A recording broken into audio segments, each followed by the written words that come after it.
Regresamos. Ahora sí, bienvenidos a nuestra nueva plática Aspectos Generales de la PTU. Es importante participar en el evento y no se queden con ninguna duda. Manden sus preguntas en el botón que dice Preguntas y Respuestas, ya que el botón del chat se deshabilitó. 15 minutos antes de terminar la plática o en el transcurso de ella, nuestros expertos resolverán sus dudas. Estoy segura de que esta plática será muy interesante y todos saldremos de aquí con una nueva perspectiva de cómo determinar el importe de PTU en la Declaración Anual 2023. Recuerden que este será el importe para repartir a los trabajadores. Hoy nos acompañan dos exponentes expertos en la materia. El primero de ellos es el contador público certificado Israel Navarro Pérez, socio del área de contabilidad en COA, socio activo de la Asociación Mexicana de Contadores Públicos y con experiencia en el área de contabilidad, nóminas y auditoría. Con registro como dictaminador ante el SAT, Secretaría de Finanzas de la Ciudad de México y Estado de México, IMSS, entre otros logros profesionales. El último de ellos es el licenciado en Contaduría René González Alvarado, socio de impuestos en nuestra firma con más de 25 años de experiencia en auditoría e impuestos. Ha participado en distintos foros como ponente y capacitador. Sin más preámbulos, los dejamos con ellos. Disfruten la plática. ¿Qué tal? Buenos días. Es un placer nuevamente estar con ustedes para ICOA, para sus directivos y para todas las personas que colaboramos en esta firma. Es un gusto acercarnos a ustedes y compartir este tipo de pláticas. Cualquier duda, por favor, háganosla saber a través del chat, como lo indican las señoritas, y estaremos a sus órdenes para aclarar cualquier situación. Buen día, René. Gracias, Israel. Gracias por las palabras de bienvenida. Pues también darles las gracias por su presencia y que nos acompañen en este tema que anunciamos en nuestro webinar pasado, que es aspectos generales de la PTU, dado la importancia que tiene este dato en la declaración anual, como ya lo vimos en la vez anterior, con la modificación que hubo, la reforma de 2021, a pesar de que ya pasó tiempo, todavía sigue habiendo algunas dudas e inconsistencias, como vamos a ver nosotros los contadores en lo que nos han preguntado en el día a día, y dada la cercanía de la presentación de la declaración anual, quisimos compartirles esta presentación. La primera parte, vamos a hablar un poquito sobre los aspectos, un poquito de historia, lo que nos dice la Constitución, la Ley Federal del Trabajo, y posteriormente procederemos a hacer un ejercicio práctico para que quede un poco más, tratar de que quede un poco más claro lo que veamos, ¿no? Entonces, voy a comenzar.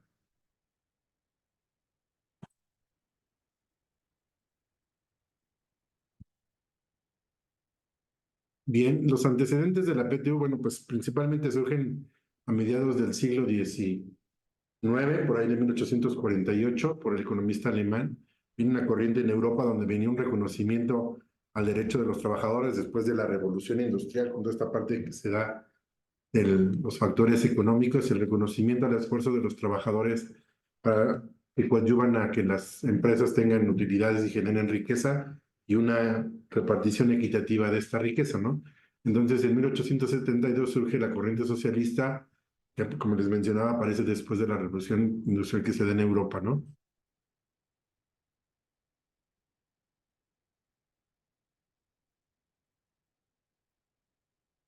Tenemos un problema técnico. ¿Me dan un minuto, por favor?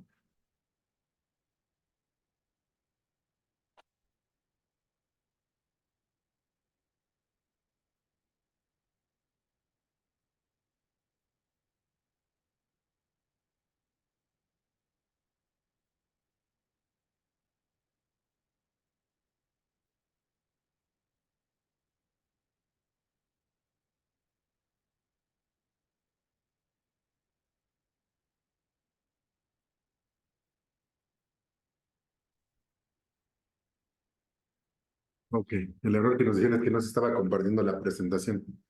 Pero bueno, entonces, y en principios del siglo XX se genera el concepto de la PTU como una obligación de las empresas, ¿no? En México, nuestra Constitución de 1917, bueno, cambió. Ahora no cambia, ¿no? En México, en nuestra Constitución de 1917, aparece la participación de los trabajadores en las empresas. No cambia, ¿no?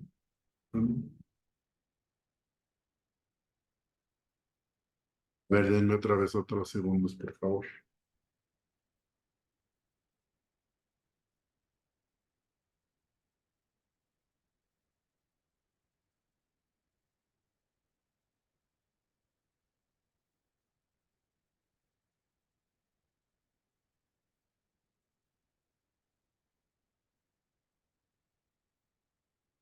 Ok, recordemos que el 5 de febrero de 1907 en México se promulga nuestra Constitución política, que incluso es la que tenemos vigente ahora, y en los artículos 5 y 123 se da el beneficio a los trabajadores para participar en la PTU, pero no es sino hasta 1962 como se reglamenta la Ley Federal del Trabajo, que es la regla reglamentaria del artículo 123 constitucional, donde viene ya cómo se va a definir y repartir, como hasta el día de hoy tenemos la mecánica del reparto de la PTU, ¿no?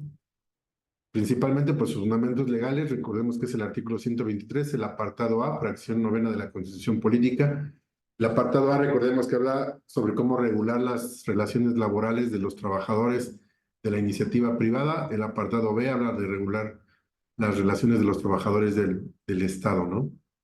En la Ley Federal del Trabajo, bueno, pues está contemplada en el capítulo, en los artículos 117 al 131, ahí viene donde viene toda la normatividad referente al reparto de las utilidades. Otro aspecto a considerar también es que hay una Comisión Nacional para la Determinación de la Participación de los Trabajadores. Esta comisión se reúne de manera anual para verificar y plantear cuál va a ser el monto de la PTU, del importe de la tasa a repartir, independientemente de la base, sobre la base fiscal que se determina cuál es el porcentaje que corresponde a los trabajadores. Recordamos que la utilidad fiscal la base de la PTU va a partir de la utilidad fiscal de las empresas o de aquellas personas físicas que tengan actividad empresarial, y pues deberán de calcular sobre la base repartible el 10% de la utilidad fiscal era el monto a repartir, ¿no? Desde que se constituyó la Comisión Nacional para la Participación de los Trabajadores, pues realmente esta es la que determina. La realidad es que no se ha modificado el porcentaje de la base de PTU desde que se constituyó hasta el día de hoy, y seguimos manteniendo el 10% del porcentaje de participación de los trabajadores. Bien, el artículo 122 nos dice que una vez que se presenta la declaración anual, las personas tienen 60 días siguientes a la fecha como límite para pagar la participación de los trabajadores. Entonces, por costumbre, recordemos, y lo vamos a ver más adelante, que la fecha límite para que las personas morales presenten su declaración será a más tardar 3 meses terminado el ejercicio que se va a declarar. En este caso, sería el 31 de marzo para las personas morales, como vamos a ver más adelante. En este año, Israel, creo que si mal no recuerdo, vence 30 de marzo, es domingo. Sí, sábado, ¿no? fin de semana es 30 de marzo y 31 de marzo. Entonces la fecha se pospone para el 1 de abril. Por el 1 de abril, ¿verdad? Para presentar la declaración anual. Y para personas físicas, pues la fecha límite es 4 meses terminado el ejercicio, lo que nos estaría llevando al 30 de abril. Entonces, hay que considerar este caso porque en algunos casos, muchas empresas, y aquí quisiera tu opinión, Israel, ¿qué pasa cuando las empresas no esperan hasta la fecha límite, sino la presentan, por ejemplo, el 12 de marzo, o quizá ahorita ya haya empresas que ya hayan presentado su declaración anual? ¿Cómo se computaría este plazo? ¿Tú qué opinas? Vienen dos factores. El primer factor es el término que nos marca la ley, que son los 60 días que tú comentas, y estrictamente tendríamos que cumplir con dicho plazo. Es decir, hay empresas que presentan declaración desde el mes de enero. Entonces, prácticamente en el mes de marzo están cumpliendo ya los 60 días y tendrían que cumplir con esta obligación. Sin embargo, creo que el otro factor es el factor psicológico, en donde todos identifican como mayo la fecha tope para la entrega de la PTU. Entonces, e incluso me atrevo a decir, porque muchos identifican como fecha antes del 20 de mayo, cuando si computamos los días puede ser incluso hasta posterior a esta fecha. Lo que tenemos que tener cuidado es, independientemente de cuándo lo vamos a entregar, es que efectivamente se realice esta situación. Ahora, para el reparto de la misma se tiene que crear una comisión interna por parte de la empresa y por parte de los trabajadores para poder determinar dos temas. Uno, ¿cuál va a ser el monto a repartir? Es decir, prácticamente se revisa la declaración anual con los trabajadores. Y dos, ¿cuál va a ser la mecánica a repartir? Esta mecánica la vamos a platicar un poquito más adelante, porque hay diferentes factores que implican ahí un tema de criterio por parte de esta comisión. Ok, entonces nada más para que tengamos en cuenta esta situación, porque como bien indicas tú, pues una parte del derecho es la costumbre, y la costumbre nos ha llevado a la fecha máxima del 30 de mayo, ¿no? Es correcto. Entonces sí, para considerar, pero bueno, para efectos, vamos a decirlo, estrictos legales, a disposición nos dice que son 60 días después de que se presenta la declaración anual, ¿no? Ahora bien, el artículo 126 nos habla de qué empresas están exentas de pagar PTU. Nos dice que las empresas de nueva creación durante su primer año de funcionamiento, la industria extractiva, principalmente mineras, en su año de creación, las instituciones de asistencia privada con fines humanitarios de asistencia sin propósitos de lucro, principalmente lo que estamos hablando aquí son los contribuyentes del título tercero, del régimen general de ley, que son los no contribuyentes de impuestos sobre la renta, por la parte que no tributen en este impuesto, porque aquí es interesante mencionar que este tipo de contribuyentes tienen el beneficio de que puedan obtener ingresos distintos de su objeto social hasta un 10% sin que causen impuestos sobre la renta. Pero ¿qué sucede cuando este tipo de contribuyentes exceden de este tipo de ingresos, rebasan este límite del 10% de su objeto social? Donde me ha tocado ver empresas que son quizá algunas donatarias, algunas asociaciones, colegios de contadores, colegios, que están en el título tercero, pero que tienen otras actividades distintas de los asociados, como el cobro de cuotas o cursos, etcétera, sino que tienen actividades de arrendamiento de sus instalaciones. Y muchas veces este arrendamiento rebasa el 10% de sus ingresos. Por esta parte que rebase, en la parte que exceda, sí tendrían que pagar impuestos sobre la renta, conforme al determinado, conforme al tipo de socios. Si son la mayoría de los socios son personas morales, irían a las reglas del título 2. Si la mayoría de socios son personas físicas, irían a las reglas del título cuarto, es decir, el flujo de efectivo, y en función de eso determinar una renta agravable. Y luego ahí viene una pregunta. Si este tipo de asociaciones por esa renta agravable tienen que pagar PTU. ¿Tú ahí qué opinas, Isra? Pues es que a final de cuentas, si ya tenemos la determinación de la renta agravable, que es uno de los primeros factores para el reparto de PTU, y este tipo de organizaciones también tiene una plantilla de personal, en estricta teoría, por ese excedente que tú comentas, sí tendríamos que estar bajo esa situación. Aún tratándose de sociedades que no tienen un fin de lucro, pero la misma operación del ejercicio o que tuvieron durante el ejercicio generó ciertas actividades que no pueden estar clasificadas dentro de un fin que no sea lucro. Recordemos que este tipo de asociaciones o de sociedades lo que busca es una actividad que no genere lucro, pero sin embargo, dentro de las operaciones que va realizando, se va haciendo llegar de otras operaciones para financiar esa actividad principal. ¿Sale? Cuando hay esta desviación, entonces cambia el objeto o realmente la operación que está teniendo es diferente a la del objeto social original y en estricta teoría sí generaría esta utilidad y sí tendría que participar en el reparto. Fíjate, y por ejemplo, en este tipo de sociedades, ellos tienen el plazo para presentar su declaración anual el 15 de febrero. Entonces, regresábamos un poquito. Si computáramos los 60 días, si determinaran base gravable de impuestos sobre la renta, 15 de marzo, 15 de abril, ¿no? Es correcto. ¿No? Es correcto. Yo me regreso un poquito también al punto número 1, donde estás mencionando empresas de nueva creación durante su primer año de funcionamiento. Ojo, porque también hay empresas que tienen un periodo preoperativo. Hay empresas que vienen a México, empresas extranjeras que vienen, se instalan en México y lo primero que hacen es tener una planta de producción. Entonces, el habilitar esa planta de producción está considerado dentro del periodo preoperativo. Todavía no está en función. ¿sí? Es decir, tenemos que clasificar cuál es el periodo preoperativo y cuál es el inicio de la función para poder determinar también este comentario que hace la ley.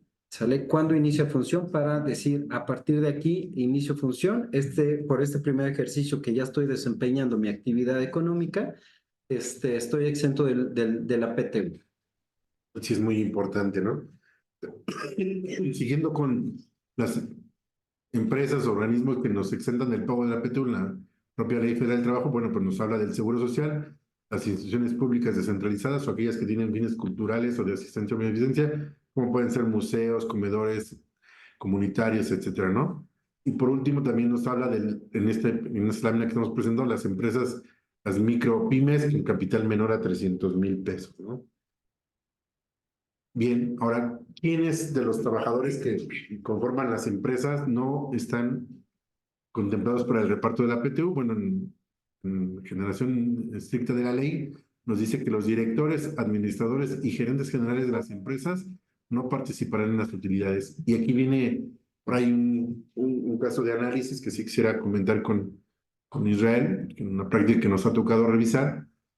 Si leemos textualmente, pues Dani nos habla de tres posturas, tres posiciones que generalmente nos encontramos en las organizaciones el día de hoy, ¿no? Un director, un administrador y un gerente general. Entonces, conforme al texto de ley, diríamos que no entrarían estas tres posiciones. Ahora, lo que algunos abogados laborales opinan es que realmente tendría que ser cualquiera de los tres el que tenga la mayor jerarquía y no tenga subordinación, ¿no? Pero ahí nos quisieras comentar algo, Israel. Realmente creo que lo que está buscando o buscaban los legisladores en el 62, porque recordemos que esta ley es muy vieja y realmente no ha tenido un proceso de actualización cada año. Hay muchos conceptos que creo que están ya desactualizados a los conceptos que se manejan en la actualidad. Estos tres puestos están refiriéndose en aquel entonces porque así se denominaba a la gente que ejercía la dirección de la empresa. Es decir, era la gente que tomaba decisiones, era la gente que incluso eran dueños, se ponían este título y realmente no eran empleados. Entonces, tú lo acabas de decir muy bien, tenemos que marcar si hay una subordinación o no. Si nos vamos al texto de la ley, dice que estos tres puestos no participarán. Es decir, si estos tres puestos están dentro de la plantilla de la empresa, podríamos optar por no presentarlos. Sin embargo, también hay diferentes lineamientos o diferentes vertientes en el sentido de si estos tres puestos dependen de una tercera persona, porque entonces no ejercen dirección. Cuando hay subordinación, entonces se convierten en empleados y deberían de participar, que es la vertiente que tú estás comentando. Entonces, aquí a final de cuentas también, uno, es decisión de la empresa el validar con su abogado laboral cuál situación o cuál postura van a tener. ¿Sale? Sí, sería entonces lo más conveniente, ¿no? Es Que lo correcto. consultaran con su asesor laboral, su abogado laboral, ¿no? Bien, la otra parte que nos dice son los trabajadores de confianza, siempre que su salario sea mayor al sindicalizado o al de planta, se considerará como un salario con un límite de un 20% máximo. Entonces, cuando tenemos sindicatos, que ya es prácticamente la mayoría de las empresas ahora con las reformas laborales, vamos a considerar a buscar el salario del sindicalizado de mayor jerarquía, de mayor ingreso, y lo vamos a incrementar con un 20%, y es el que vamos a tomar para los trabajadores de planta de confianza, ¿no? Ahora, también nos dice que cuando no haya un sindicato, vamos a buscar la figura, cuando todas las personas de la organización sean empleados de confianza, vamos a buscar la figura del trabajador que desarrolle las actividades similares a uno sindicalizado y vamos a tomar este rango, ¿no? Es correcto. Básicamente, la clasificación que tenemos operativa de los empleados es esta, ¿no? ¿Qué personal se considera de confianza? Que es aquel que participa o colabora con todo el personal de administración o de dirección. ¿Y cuál es el personal de base? Es decir, quién está ejecutando el trabajo. Entonces, al personal de base, como tú bien lo dices, en una empresa que cuenta con sindicato, pues este tipo de personas están afiliadas a este sindicato. ¿Qué pasa si no lo tenemos? Entonces tenemos que buscar a esta persona de operación o de base para tomar de ahí el parámetro del 20% adicional. Ok. Bien, también nos dice que los trabajadores cuyos ingresos deriven exclusivamente de su trabajo, como puede ser el cuidado de bienes, rentas o créditos, su límite será un mes de salario, ¿no? Y en este caso nos referimos a las arrendatarias, a las casas de ahorros y préstamos, etcétera, como ejemplo. Todos estos trabajadores que laboran en este tipo de organizaciones, por disposición de ley, su límite siempre ha sido un mes de salario para el pago de PTU, ¿no? Bien, también es quienes no participan, bueno, las madres trabajadoras. Estos son los casos especiales, ¿no? Más que no participen las madres trabajadoras que tengan su periodo prenatal y postnatal, así como los trabajadores que tienen sufrido un riesgo de trabajo, estos días que no asistieron a laborar a la empresa pero que tienen una incapacidad por parte del Seguro Social para efectos de la PTU, se deben de computar como si realmente estuvieran laborando, como si hubieran laborado, ¿no? Es correcto. Implementar.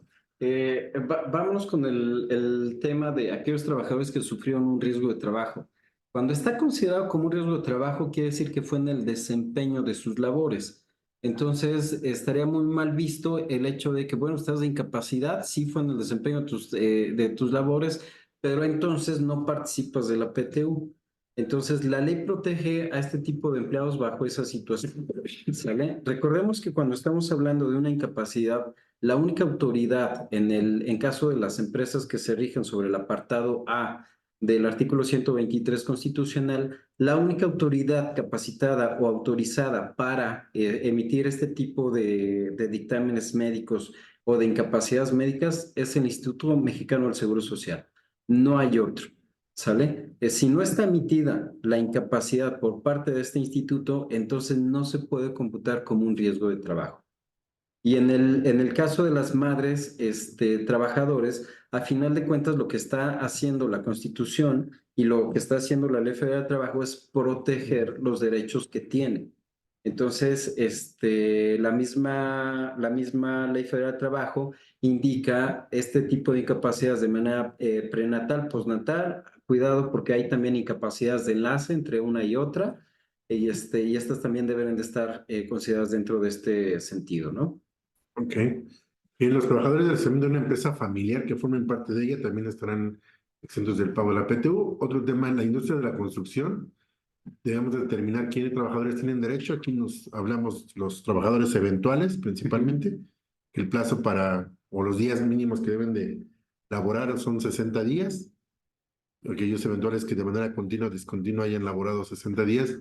Si laboraron menos de 60 días, pues no tendrán derecho. Si tuvieron más de 60 días, también tendrán derecho a la PTU, ¿no? Ahí hay que remarcar lo que tú acabas de decir, porque pueden ser consecutivos o no. Si dentro del ejercicio trabajaron más de 60 días, independientemente de que hayan sido consecutivos, tendrían derecho a participar de la PTU.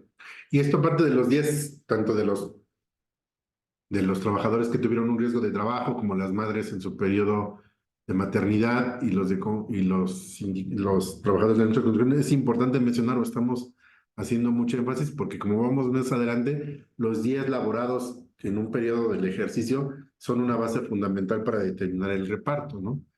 Bueno, por eso el énfasis en este tema de los días trabajados, ¿no? Las trabajadoras del hogar no participarán en la PTU, y los trabajadores eventuales que hayan trabajado 60 meses en el año, independientemente si son o no de la construcción.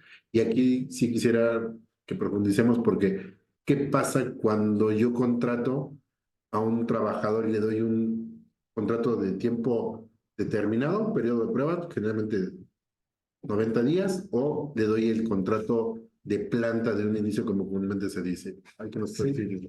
Fíjate que en el ámbito empresarial hay diferentes vertientes en este sentido. Hay empresarios que me dicen, oye, yo no tengo trabajadores eventuales, yo contrato a mi personal bajo un contrato por tiempo indeterminado, es decir, tienen la planta desde un inicio.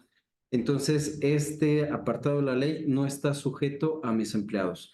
Independientemente de que me hayan trabajado o no los 60 días, como yo no los considero eventuales, entonces sí participan de la PTU. ¿Sale? Hay vertientes que me dicen que el tema de eventual es en relación a los días que hayan laborado. Y esto se apegan a los 60 días, independientemente del tipo de contratación o no. Se están apegando a esto. Ahora, también es muy importante decir, porque se sigue viendo la práctica de estar haciendo contratos mensuales, bimestrales o trimestrales, sin tener una justificación legal.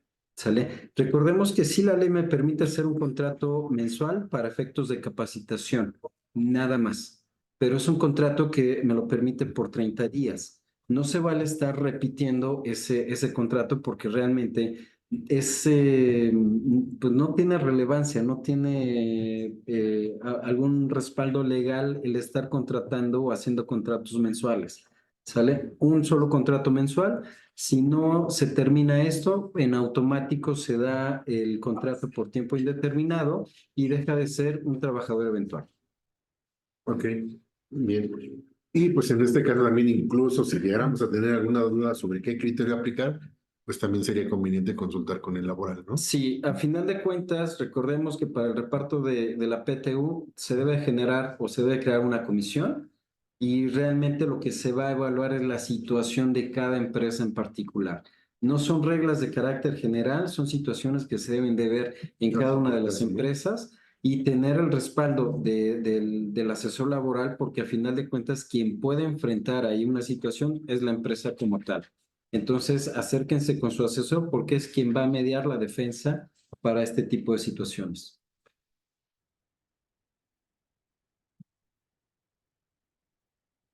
Ok.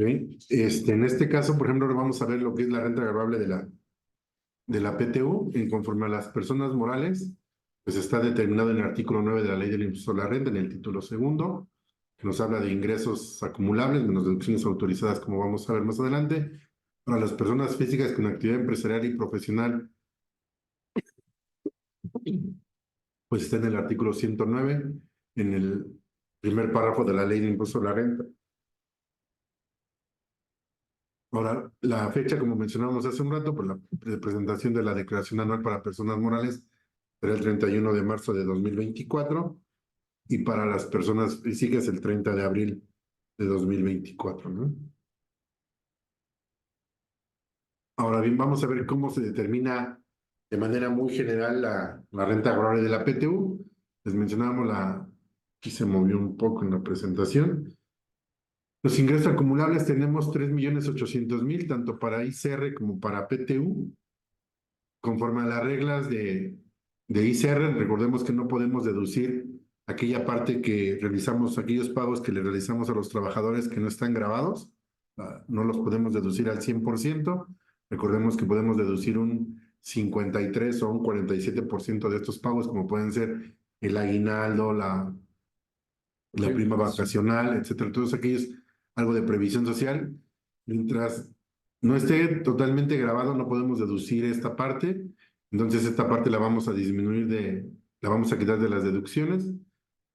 Y menos deducciones autorizadas de 3.100.000 nos va a dar una base de PTU, de impuestos sobre la renta, de 700.000 pesos. Y para efectos y por el 30%, bueno, pues nos va a dar 210.000, ¿no? Para efectos de la PTU, esta parte que no pudimos deducir conforme a las reglas de ICR, la parte exenta de los trabajadores, para efectos de PTU, curiosamente, sí nos las permiten deducir. Ahí, siguiendo las reglas, nos dice que esta parte no deducida la disminuyamos de los ingresos acumulables y después le disminuyamos las deducciones autorizadas para PTU. Y generalmente los contadores lo hacemos aumentándolo a las deducciones, de ahí nada más es una cuestión de semántica, pero vamos a obtener una base gravable para PTU de 684.400. Si vemos la diferencia son, en el caso del ejemplo, los 15.600 de las deducciones que fueron exentas de los trabajadores por la tasa de PTU. Bueno, pues tendríamos entonces 68.440 de base de reparto, ¿no?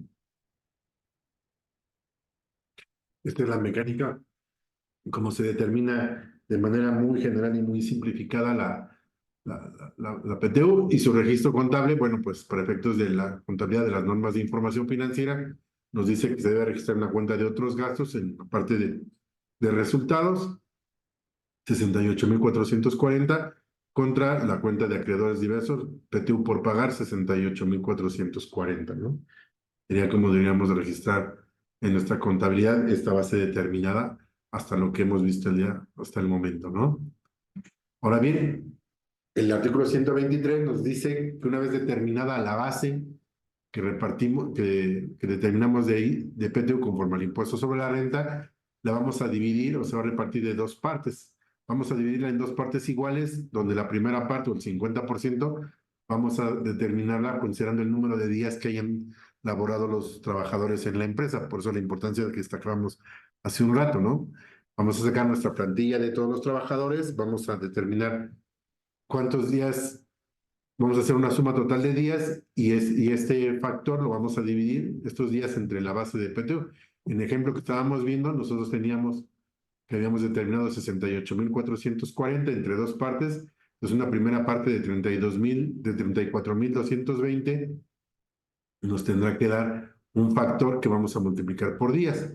Y la segunda parte, el otro 50%, vamos a sacar en proporción a los salarios devengados con las reglas que vimos hace un rato de que cuando hubiera trabajadores que excedieran el 20 de los de confianza, que excedieran a los sindicalizados, que iban a estar limitados un 20%, y vamos a sacar un factor también, la suma de los salarios ya una vez topados, como comúnmente se dice, y lo vamos a determinar un factor dividiendo el total de los trabajadores, el total de la prima del 50% entre el número de salarios, el importe de los salarios devengados, y después vamos a sacar un factor de tal suerte que vamos a tener una parte que se reparte en función de los días y otra parte que se reparte en función de los salarios devengados, ¿no?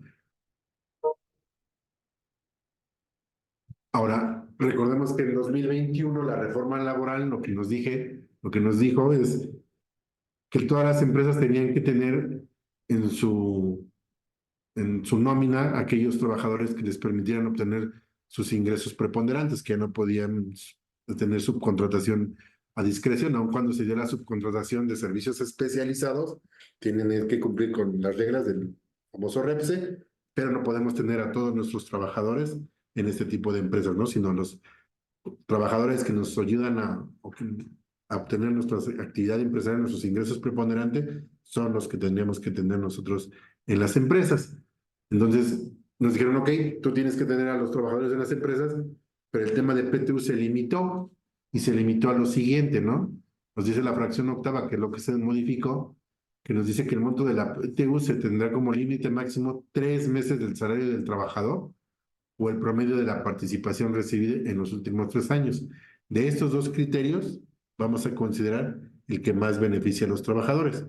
De tal suerte que siempre nosotros vamos a tener que determinar nuestra PTU conforme al impuesto sobre la renta. En el caso que veíamos el ejemplo anterior, que determinamos 68,440, si mi PTU conforme a renta es menor a estos dos criterios nuevos los 3 meses o los promedios de los 3 últimos años, ni siquiera lo considero. Voy a determinar lo que determiné conforme a impuesto sobre la renta. Es correcto. La limitante va a venir cuando mi PTU conforme a renta sea mayor que estos dos criterios, ¿no? Es correcto. Entonces, ese es como se limita y cómo vamos a entrar a las reglas que vamos a ver más adelante en los ejercicios que nos va a presentar Israel, ¿no? De este tema, Israel, no sé si quieras compartir algo más. No, realmente no. Hay también diferentes vertientes en cuanto a estas limitantes, sobre todo en el último reglón que dice que se aplicará el monto que resulte más favorable al trabajador. Entonces, aparentemente esto nos remite a hacer una evaluación por trabajador y no de manera general. Entonces, también es una vertiente en la cual tenemos que hacer partícipe al abogado laboral para determinar cuál va a ser la postura de la empresa para este tema. ¿Sí? Pero eso yo creo que ya con un ejemplo práctico va a ser más, más visible, más claro lo que estamos comentando. ¿Sí? Aprovecho ahorita para comentar algunas preguntas que nos están haciendo. Armando López nos pregunta, si un trabajador está en este año incapacitado, ¿no le toca reparto, ya que la PTU es del ejercicio anterior? No es que no le toque reparto. Recordemos que lo primero que tenemos que evaluar es cuántos días participó en el ejercicio 2023. Es correcto, la utilidad corresponde a 2023, pero depende de las incapacidades, las que hayan aplicado en 2023, no las que estén ahorita, ¿sale? Independientemente incluso me atrevo a decirlo, si el empleado está inactivo, pero durante 2023 participó durante más de 60 días, entonces tendremos que considerarlo para efectos del reparto, ¿sale? Si en la fecha de pago está incapacitado, perdón, dentro del ejercicio 2023, si está considerado para el reparto, se le debe de pagar, Correcto. ¿sale? Jonathan Aldana comenta, por ejemplo, si en una nómina de 9 empleados, uno de los empleados es administrador y tiene un sueldo alto de 30,000 mensuales, pero sí está subordinado y bajo nómina le corresponde reparto de utilidad. Creo que aquí lo que debemos evaluar es, uno, el tema de subordinación en cuestión de las actividades que ejercita, si son actividades de dirección de la empresa o no. Entendemos que quizás un administrador único, pues es incluso la misma Ley Federal del Trabajo lo menciona como un representante del patrón, que ejerce la administración y dirección de la empresa, por eso no tendría el nivel de subordinación. Pero incluso hablando de un consejo de administración, no se rigen por sí solos, están sujetos a este consejo y a la determinación que digan los accionistas de la empresa. Entonces, en este caso sí habría un tema de subordinación porque reportan a alguien más. No es el puesto que le estemos designando o que estemos nosotros mencionando en el recibo de nómina, sino está enfocado a las actividades que esté realizando cada uno de estos trabajadores. ¿Sí? Correcto. Y por último, si nos compartes, es un asistente anónimo. Las microempresas con capital menor a 300,000 están exentas de pagar PTU. ¿El capital se refiere a capital contable? Esa sería la pregunta. Yo creo que sí se refiere estamos hablando de las micro y pequeñas empresas. Entonces, aunque no lo especifica textualmente, la ley nada más nos dice que capital menor a 300,000 pesos, yo estaría pensando que es en función del capital contable, porque lo que se reparte son las utilidades. Entonces, recordemos que la cuenta de capital se divide en capital contribuido y capital ganado. Capital contribuido son las aportaciones que realizan los social, capital social fijo o variable, y el capital ganado, pues es todo lo que ha ido acumulando la empresa en su historia, ¿no? Entonces, desde mi punto de vista, sería el capital contable, pues lo que se busca repartir es la utilidad. Si rebasamos este monto, quiere decir que entonces ya no estamos, ya estamos generando utilidades que son susceptibles de repartirse, ¿no? Es correcto. También es importante mencionarles que una vez que determinemos, y como vamos a ver más adelante, el pago de la PTU, que se timbren de manera oportuna los recibos de nómina de pago de PTU con la clave correspondiente de acuerdo al catálogo del CFDI y del SAT, que es la clave 03. ¿Por qué? Porque también recordemos que esta PTU que nosotros repartimos, tenemos el beneficio de disminuirla de manera proporcional en los pagos provisionales y después posteriormente en la declaración anual. Entonces sí es muy importante que cumplamos con estos requisitos, porque si no lo timbramos correctamente, ahora ya como está la plataforma del SAT y como está todo vinculado, ya automáticamente nos están jalando los pagos o incluso llegan cartas de invitación cuando hemos timbrado erróneamente y hemos disminuido una cantidad distinta, pero no porque no se haya pagado, hemos disminuido una cantidad distinta en los pagos provisionales y no porque no efectivamente no se haya pagado, sino porque se timbró con otra clave distinta en los recibos de nómina, ¿no? Sí, creo que la plática pasada que fue referente a la declaración anual y algunas otras pláticas hemos reiterado mucho que lo que está pesando mucho es la emisión del CFDI. El cómo estemos emitiendo el CFDI repercute en si lo puedo deducir o no, en si puedo tomar un gasto o un beneficio fiscal o no, en si la autoridad me puede requerir o no. Entonces, sí es muy importante considerar las reglas para la emisión de los CFDIs. E incluso, me atrevo a decirlo, las invitaciones que están llegando por parte de la autoridad no va en función a lo que estemos declarando, sino está en función a lo que se está diciendo en los FDIs. Correcto. Y la autoridad ya está tomando lo que digamos ahí para temas fiscales, ¿sí? Tenemos que tener mucho cuidado, lo habíamos platicado la ocasión anterior, en la declaración anual para que yo pueda hacer deducible los sueldos y salarios, bueno, pues deben de estar reconocidos los FDIs y por supuesto debe estar pagada la retención. Si no está así, ni siquiera la plataforma del SAT me permite considerarlo, ¿sale? Y más aún, cuando estamos hablando de este beneficio, recordemos que el primer paso es calcular la utilidad fiscal y después de ahí tenemos un tema de amortización de pérdidas y tenemos este beneficio fiscal que es disminuir la PTU que estamos pagando durante el ejercicio para determinar un resultado fiscal. Sobre este resultado aplicamos la tasa y ponemos el impuesto. Entonces sí tenemos que tener muchísimo cuidado con cómo estamos emitiendo estos comprobantes fiscales. Correcto. Entonces, vamos a hacer una pequeña pausa y regresamos con un ejercicio práctico. Gracias.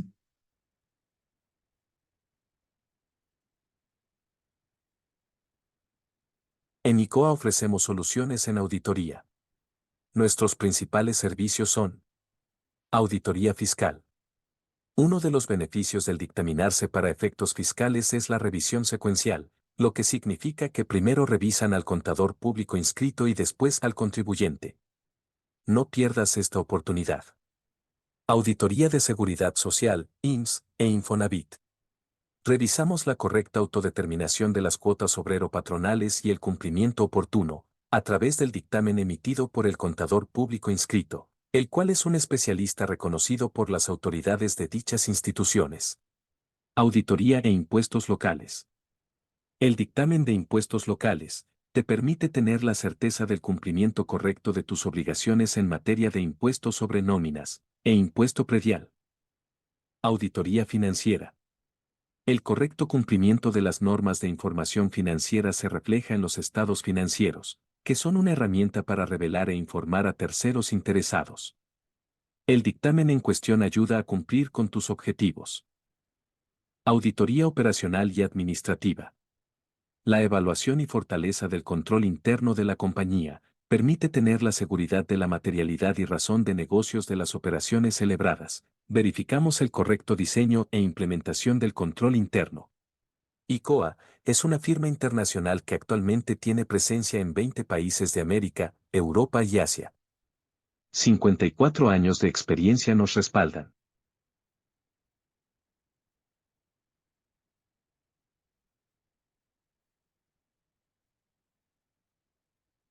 En ICOA ofrecemos soluciones en auditoría. Nuestros principales servicios son: auditoría fiscal. Uno de los beneficios del dictaminarse para efectos fiscales es la revisión secuencial, lo que significa que primero revisan al contador público inscrito y después al contribuyente. No pierdas esta oportunidad.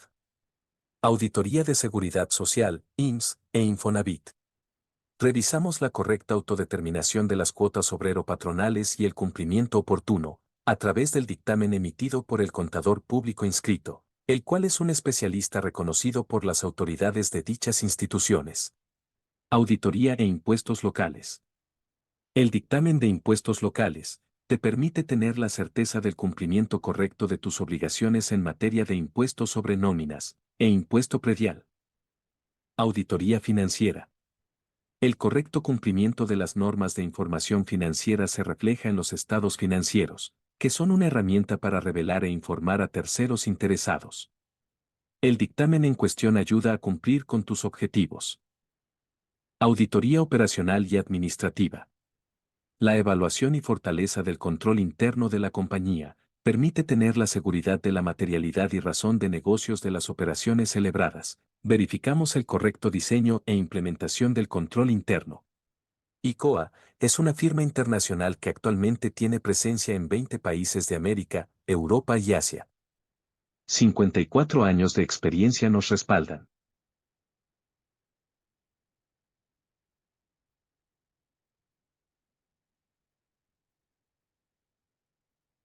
En ICOA ofrecemos soluciones en auditoría. Nuestros principales servicios son: Auditoría fiscal. Uno de los beneficios del dictaminarse para efectos fiscales es la revisión secuencial, lo que significa que primero revisan al contador público inscrito y después al contribuyente. No pierdas esta oportunidad. Auditoría de Seguridad Social, IMSS e Infonavit. Revisamos la correcta autodeterminación de las cuotas obrero-patronales y el cumplimiento oportuno, a través del dictamen emitido por el contador público inscrito, el cual es un especialista reconocido por las autoridades de dichas instituciones. Auditoría e impuestos locales. El dictamen de impuestos locales te permite tener la certeza del cumplimiento correcto de tus obligaciones en materia de impuestos sobre nóminas e impuesto predial. Auditoría financiera. El correcto cumplimiento de las normas de información financiera se refleja en los estados financieros, que son una herramienta para revelar e informar a terceros interesados. El dictamen en cuestión ayuda a cumplir con tus objetivos. Auditoría operacional y administrativa. La evaluación y fortaleza del control interno de la compañía permite tener la seguridad de la materialidad y razón de negocios de las operaciones celebradas. Verificamos el correcto diseño e implementación del control interno. ICOA es una firma internacional que actualmente tiene presencia en 20 países de América, Europa y Asia. 54 años de experiencia nos respaldan.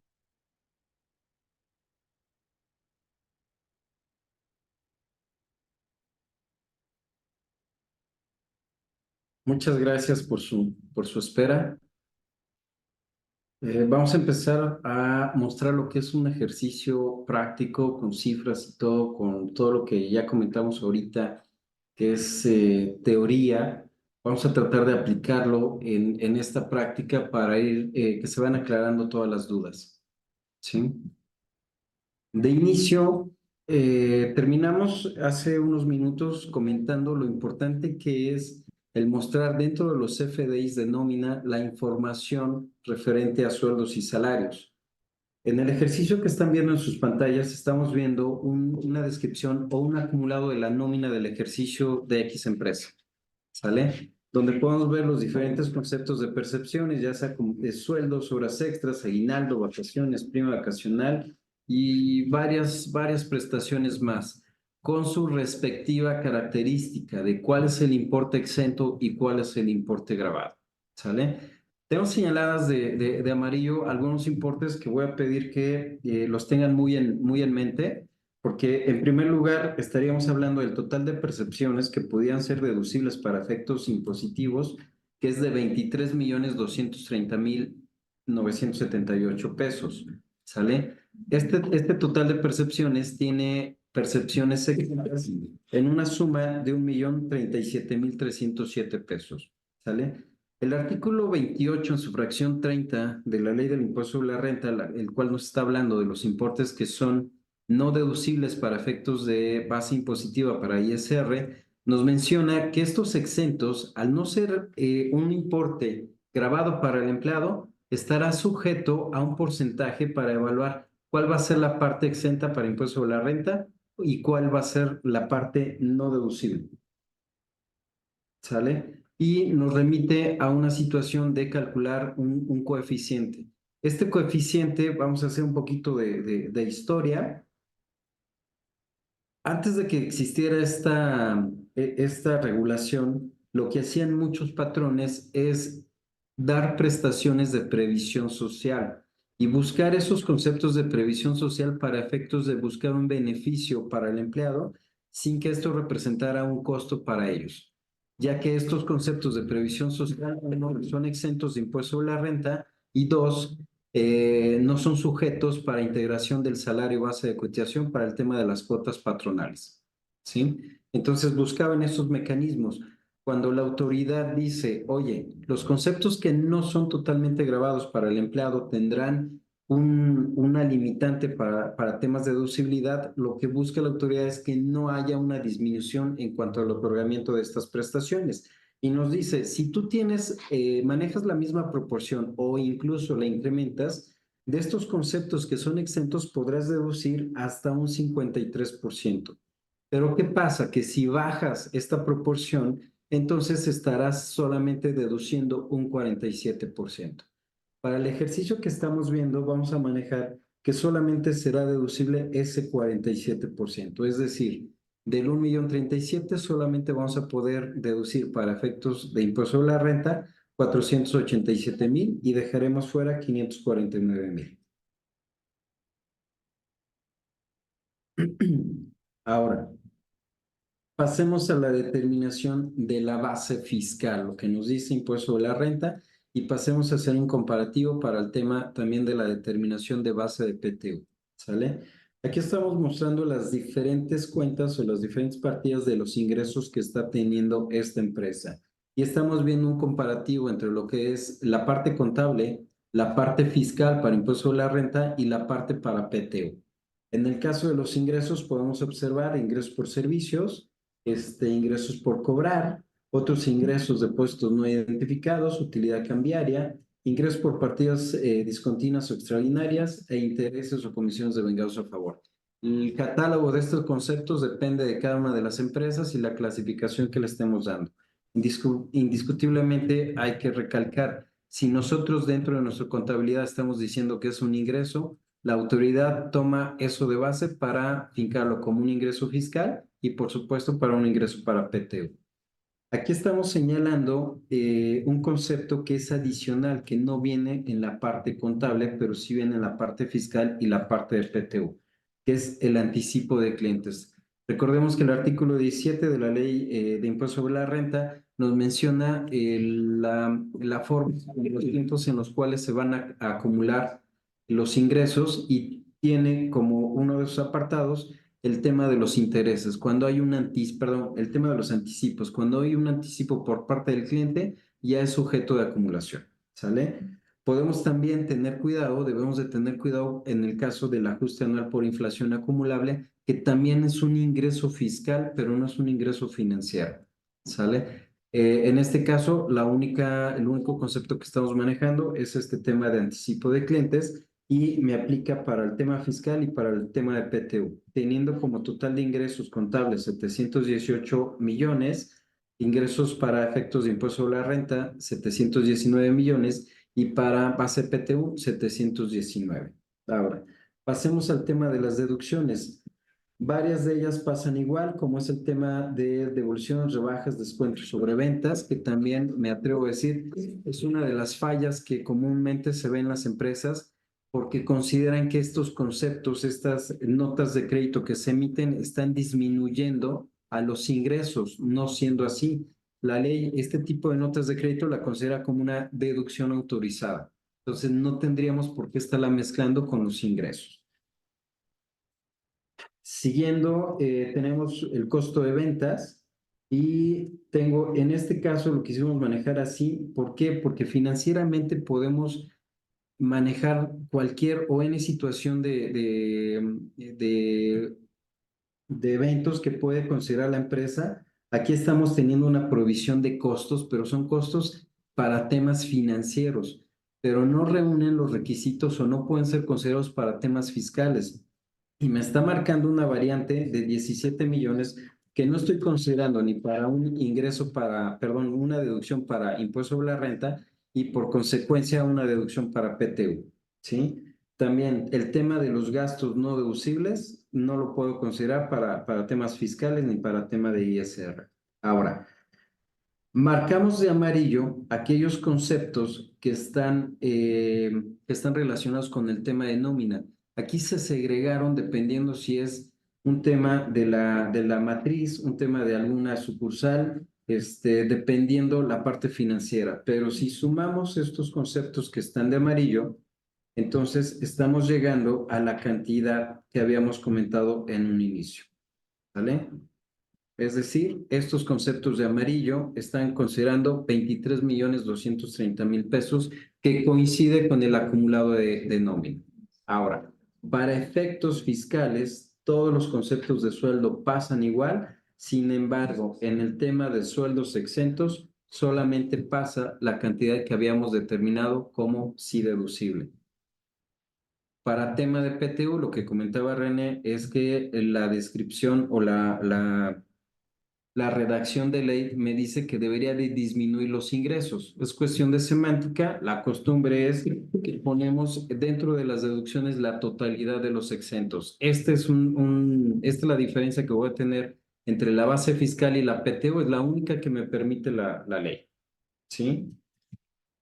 Con todos estos conceptos, todo este análisis, podemos determinar que para efectos contables tengo 709 millones de deducciones, para efectos de impuesto sobre la renta tengo 778 millones y para efectos de PTU tengo 679 millones. Es decir, el resultado que tengo en cada uno de los rubros es de 8 millones para efectos financieros, quitamos toda la parte que no es deducible para impuesto sobre la renta y tenemos una base de ISR de 40.413.000.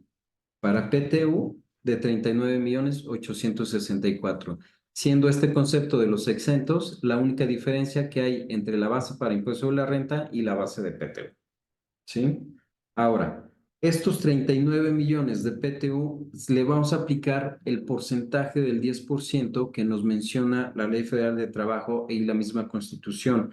Es decir, que la PTU a repartir para esta empresa será de 3.986.413. Ese dato es el que vamos a empezar a jugar para o a considerar para el reparto de utilidades. Repito, no se cambia el tema de la mecánica para el reparto, sigue siendo exactamente la misma, solamente que a final de ellas me dice la disposición, tienes que regularla en función a los dos topes, los 3 meses de sueldo o promedio de las 3 últimas PTU que hayas repartido, ¿sale? Entonces nos vamos con esta situación de 3.986.000. De inicio, nos dice que vamos a dividirla en dos y que una parte la vamos a estar repartiendo en base a los sueldos y otra parte la vamos a estar repartiendo en base a los días. Es decir, tenemos que tener dos factores a considerar para esto. Ahora, para el tema de los sueldos que vamos a considerar, lo que me dice también la disposición es que solamente voy a considerar el tema de la cuota fija, es decir, el concepto como tal de sueldos, ¿sale? Si nos vamos, voy a regresarme a la primera lámina. Tengo una serie de conceptos que me suman 23.233.000 pesos. El artículo 84 de la Ley Federal de Trabajo me dice que el sueldo se integrará con la cuota diaria, con las prestaciones, con las gratificaciones y con cualquier percepción que se le dé al trabajador. Pero también me dice que para efectos de PTU solamente será considerada la cuota diaria, es decir, el concepto como tal, sueldos. Estamos hablando de 16.952.000 pesos, ¿sale? Ahora, vamos a empezar a aplicar las diferentes disposiciones que me marca de estar quitando de la base de empleados que van a ser considerados para PTU lo que ya habíamos comentado, ¿no? En primer lugar, vamos a quitar a esos puestos. Un segundo. Sale. Vamos a quitar a esos empleados o a esos puestos que están como director general, gerente general y administrador general. Para el caso práctico, elegimos a estas 3 personas y lo estamos quitando de la base, ¿sale?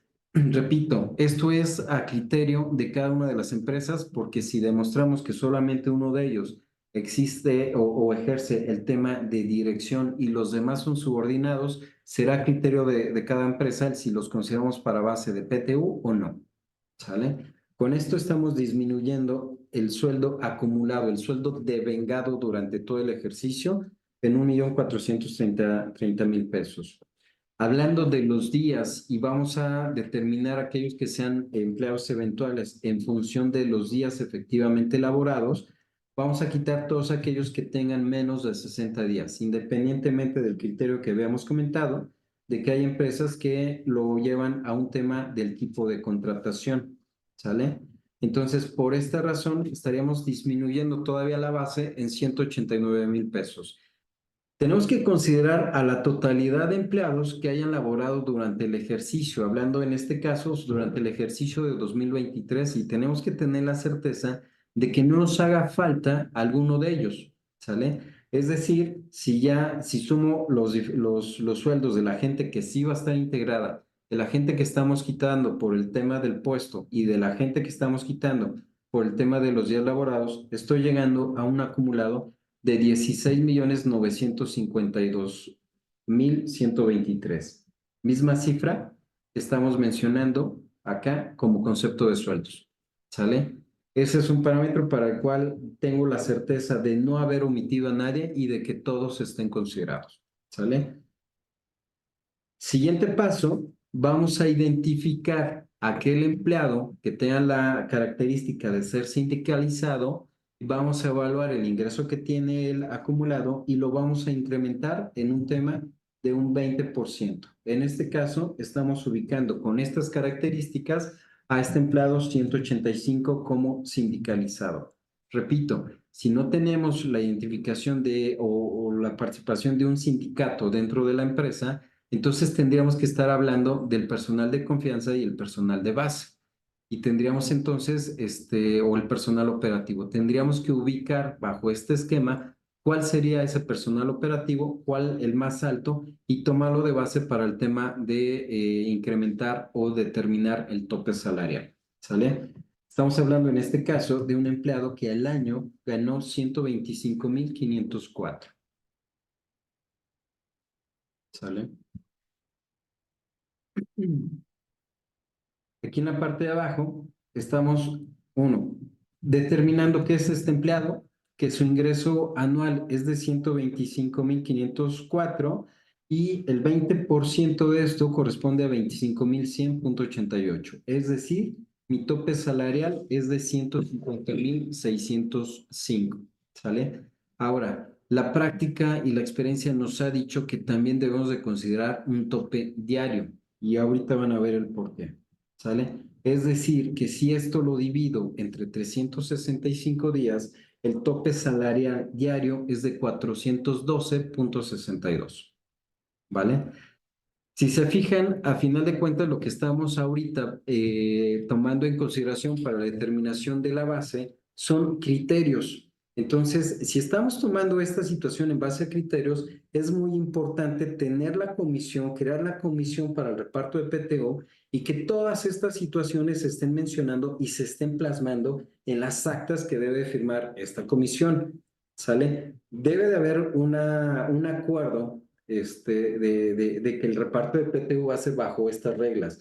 Son características especiales de cada empresa, son situaciones especiales de cada empresa y deben de quedar plasmadas en un documento. Es decir, todo se tiene que hacer con el debido tiempo y con la debida precaución de tener documentado todo este tipo de criterios. Sí, correcto, Isra, porque como bien comentas, y les mencionamos hace un rato, se tiene que crear una comisión de base de reparto de PTU, donde le tenemos que dar dos documentos prácticamente. Uno, nuestra parte de la carátula de la declaración, la parte donde viene el monto que determinamos a repartir de PTU, que estamos informando, por eso la importancia de esto. Y dos, este proyecto de reparto para que en su caso la comisión haga las objeciones necesarias, que si estás considerando al administrador sí o no, que si estás considerando al sindicalizado más alto o no, que si los topes están correctos. Entonces, esto en teoría, y es una información que muchas veces las empresas dicen, oye, René, pero es que es información muy sensible y toda la gente la va a ver. Bueno, pues es que realmente la obligación es crear esta comisión. No dice, las disposiciones no dicen cuántos miembros tienen que ser de la comisión de los trabajadores, cuántos del trabajador. Lo único que nos estipula es que deben ser en números iguales. Entonces, podríamos poner a dos representantes de los trabajadores con los que haya más acercamiento, sean menos hostiles, no lo sé, y dos de los del representante de los trabajadores, del patrón. O sea, sí, lo que sí es cierto es que tenemos que cumplir con estas reglas y que todo esto que estamos mencionando se firmen y estén en las actas, en los acuerdos, para que eventualmente, pensando que tuviéramos una revisión por parte de la Secretaría del Trabajo y Previsión Social, nosotros respaldemos con que cumplimos con los requisitos de dar a conocer estos proyectos, ¿no? Y que en su caso los trabajadores pues manifiesten si hay objeciones o no. Es correcto. Y realmente creo que a final de cuentas, salvo que la empresa cambie radicalmente en cuanto a las operaciones, el tipo de personal que están manejando, realmente creo que lo difícil es establecer este tipo de políticas en la primera ocasión. Porque realmente ya estableces políticas, estableces las comisiones y simplemente ya sería un trámite los años subsecuentes. ¿Sale? Bien establecido la primera ocasión. Creo que lo demás simplemente es cumplir con el trámite, ¿vale? Ahora, empecemos nosotros a determinar el sueldo.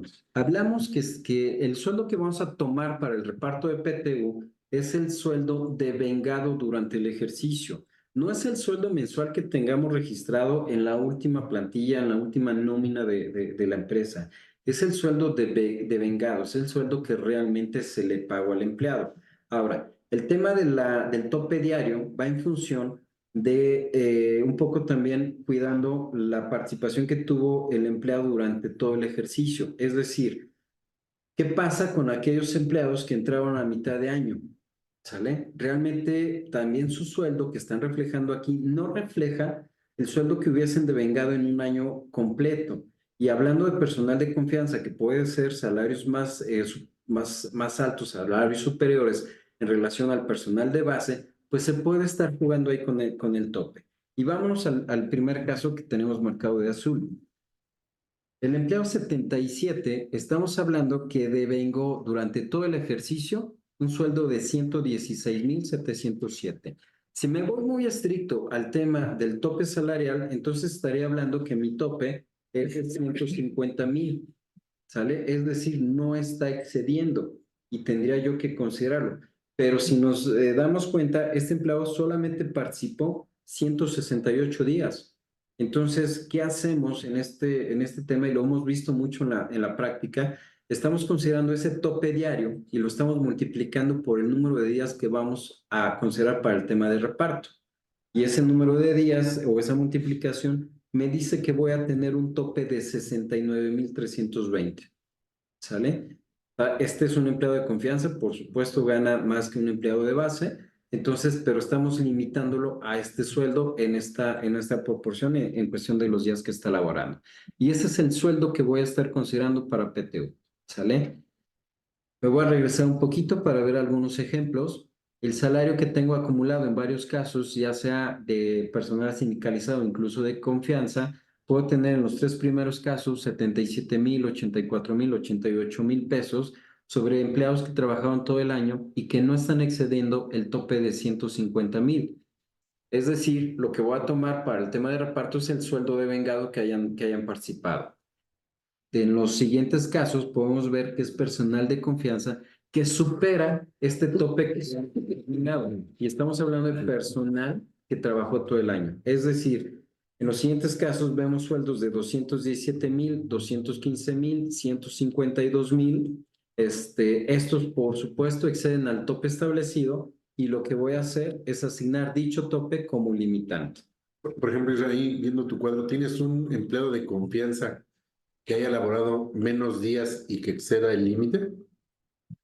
Ahorita vemos si esta situación sucede. Porque el límite veo que son 150, ¿no?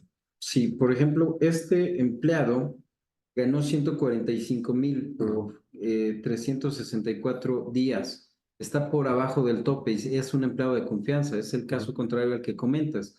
En este caso, el tope que vamos a estar utilizando, el salario que vamos a estar utilizando es lo que haya devengado, que son 145,000. Mira, a ver, mira el último que tienes ahí que dice confianza, el último que se ve.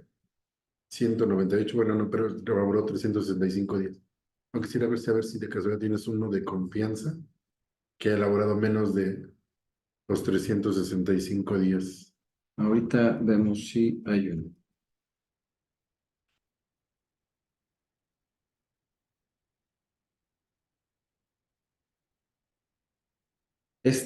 Bueno, este es un ejemplo como el que habíamos visto anteriormente, un empleado de confianza que laboró solamente 94 días, tiene un devengado de 42,000, pero en la proporción en base a su tope es de 38, nos vamos sobre... Si nosotros no consideramos ese criterio que estás diciendo, pues podríamos pensar que los 42,000 está debajo del límite y pasarlo, Es correcto. ¿no? Entonces sí es interesante esa parte. Sí, así es. Es un empleado de confianza con 351 días. Lo estamos topando no a 150, sino a 144 por Exacto, el mira. efecto que está Exacto. teniendo. Entonces, ese criterio, por ejemplo, yo no lo había visto, pero tienes razón, ¿no? Y que pudieran ser las objeciones que hiciera la gente de la comisión, ¿no? Exacto. Ahora, este empleado tiene Ándale, 357 días ese es- por un tema de ausentismos. Este empleado supera el tope de los 150,000. Lo estamos topando a 143 en proporción a los días que vamos a estar totalmente laboral. considerando para PTU, y su tope es de En 143. lugar de los 150, que diríamos, como gana 175 y el límite son 150, Ujú. quizá erróneamente pudiéramos considerar 150 cuando en realidad le correspondería de manera justa y equitativa 143, ¿no? Y el caso que tú dices o que tú quisieras ver si lo tenemos, va muchas veces en función de aquellos conceptos, aquellos puestos que son gerenciales, ¿no? Sí. Que indiscutiblemente hay una brecha muy alta en cuanto a nivel salarial de un operativo a un gerente, y cuando un gerente entra a mitad de año, Un tercio de año. por ¿no? supuesto, supera esta situación y tendríamos que evaluar este tipo de situación. ¿En cuánto va a estar participando con la determinación de la PTU, Me ¿no? parece muy bien. ¿Sale? Ahora, los días esta es la forma en la que estamos nosotros determinando el sueldo que vamos a determinar como base de PTU, ¿sale? Es decir, del personal que realmente vamos a considerar para reparto de PTU, estamos con un sueldo de vengado de 15,332,000, pero bajo estas limitantes estaríamos hablando de un límite base, de ¿no? 13,269,000 pesos. Ese sería mi factor o para el concepto de sueldos y que vamos a tomar para PTU. En la parte de arriba ya separamos cuál va a ser por sueldos, ya separamos cuál va a ser por días y estamos determinando un factor, es decir, el importe a repartir de 1,993,000 entre 13,269,000, y tengo un factor por cada peso de vengado, para 15 cada centavos, ¿no? de 15 centavos. Los días que estamos considerando para temas de PTU son los días laborados menos los ausentismos. Quizás tendríamos que incluir aquí aquellas incapacidades por enfermedad general, que no hay un parámetro por parte de la ley que me diga que sí lo debo de considerar como día laborado. No están consideradas, por supuesto, las incapacidades que habíamos comentado, la de riesgo de trabajo ni la de maternidad, y en base a eso estamos determinando que los días a considerar es de 44,522 días. Y es mi segundo factor que estamos determinando, ¿sale? Es decir, por cada día estarían participando 44,76 centavos, ¿sale? Y lo que hacemos es ahora, sí, aplicar una regla, una simple multiplicación del factor que estamos determinando, ya sea por días, ya sea por sueldo, y multiplicarlos por las bases que estamos considerando. De esta forma, estaríamos repartiendo PTU en días por 1,993,207. Es el efecto del redondeo, que nos está dando ahí una cantidad diferente en centavos, y de 1,993,206. Es decir, de inicio, la mecánica que nos marcan las disposiciones para el tema de reparto de PTU sería hasta este momento, y estaríamos hablando de un reparto de PTU de 3,986,413. ¿Vale? Esto no ha tenido reforma, esto ha estado siempre. Esta sería la mecánica general en la cual estaremos participando aquellas empresas o ejerciendo aquellas empresas que estén determinando una PTU a repartir. Este sería el primer procedimiento o la primera parte, ¿sale? Viene los conceptos que se reforman a partir del 2021, en donde me dice, sabes que van a estar topados, y van a estar topados ya sea a 3 meses de sueldo o a un promedio de las últimas 3 PTU. Y viene donde empezamos quizás a tener diferentes opiniones, y tenemos que tomar decisiones al respecto, ¿sale? Vamos a estar hablando de que tenemos en cada uno, por ejemplo, en el primer caso para el empleado número 4, la mecánica general dice que le tengo que repartir 28,036 pesos, ¿sale? Pero entonces yo evalúo el tope que los dos topes que han tenido, y el primer tope que mencionan es el de 3 meses. 3 meses de esta persona que gana al mes 6,306 son 18,000 pesos, es decir, mi PTU estaría topada a esta situación en primer lugar. Y dos, estaremos también hablando del tema del promedio de PTU que haya tenido estas personas en los 3 ejercicios anteriores. En este caso, para este caso en específico, quiere decir que el promedio de PTU es de 21,756, ¿sale? En estricto sentido, lo que tendríamos que evaluar, y repito ahí lo que marqué hace un momento, hay diferentes vertientes en el sentido de que la ley me dice que es lo que más le beneficie al trabajador. Entonces, hay vertientes que me dicen tienes que hacer la evaluación empleado por empleado, y hay vertientes que me dicen tienes que hacerlo de manera general, ¿sale? Correcto. En este caso, si esta persona tendríamos que repartirle bajo lo que más le conviene con estos topes, En este caso, por ejemplo, 21,700. decimos de la manera tradicional, él le tocó una PTU de 28,000. ¿Es correcto? Y después vamos a hacer el comparativo de los 3 meses, 18, contra el promedio de PTU de los últimos 3 años, 21. Como 18 de los 3 meses le conviene mejor 21, que es más alto, que es el que es más alto de estos dos. Y como este es más alto que los 28, en teoría, bajo este criterio, pues está limitado a este beneficio. Entonces quiero pensar que en la siguiente columna el monto a repartir al de PTU, pues son los 21, ¿no? Es correcto. ¿Sale? Aquí tendríamos que elegir porque bueno, nos vamos a encontrar con casos en donde no hay una limitante de 3 meses. Vamos con el siguiente caso y ahorita les comento lo siguiente.